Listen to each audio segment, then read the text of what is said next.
اعوذ باللہ من الشیطان الرجیم۔ پناہ مانگتا ہوں میں اللہ کی شیطان مردود سے۔ بسم اللہ الرحمن الرحیم۔ السلام علیکم ورحمۃ اللہ وبرکاتہ۔ آج میں اپنے ناظرین اور بہن بھائیوں کے لیے 9 اور 10 محرم کا بہت ہی خاص وظیفہ لے کر آیا ہوں۔ بالخصوص رزق میں برکت، جادو سے چھٹکارا، کاروبار میں برکت، رشتوں کے لیے، یعنی کہ ہر چیز کی بندش کا خاتمہ اس وظیفے میں ہے۔ بس آپ نے اس وظیفے کو 9 اور 10 محرم کو اس طریقے سے کرنا ہے، انشاءاللہ عز و جل آپ کی تمام پریشانیاں ختم ہو جائیں گی۔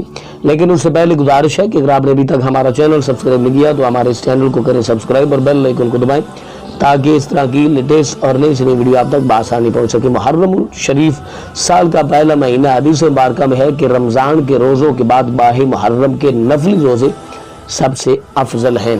9 اور 10 محرم کو آپ نے آیت الکرسی کا یہ عمل اس طرح کرنا ہے، انشاءاللہ آپ کی بڑی سے بڑی مشکل، بڑی سے بڑی پریشانی ختم ہو جائے گی۔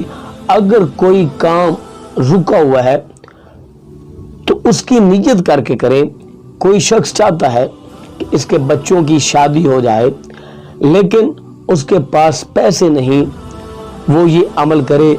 کسی کے رزق میں تنگی کی ہے، بندش ہے، بزنس اچھا نہیں چل رہا، قرضوں سے نجات چاہتا ہے، کسی جھوٹے مقدمے میں پھنسا ہوا ہے تو آپ کا مد مقابل طاقتور ہے، بیماری سے نجات چاہتے ہیں، آپ چاہتے ہیں آپ تندرستی والی زندگی گزاریں تو آپ یہ عمل ضرور کریں۔ 9 محرم کو نماز عصر کے بعد اور مغرب کے درمیان اپنے لیے، امت محمدی صلی اللہ علیہ وسلم کے لیے دعا کریں۔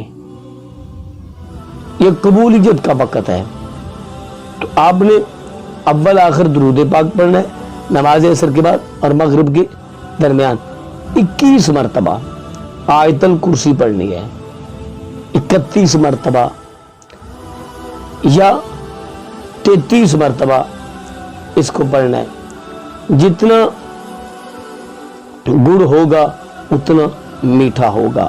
آخر میں پھر آپ نے درود پاک پڑھنا ہے۔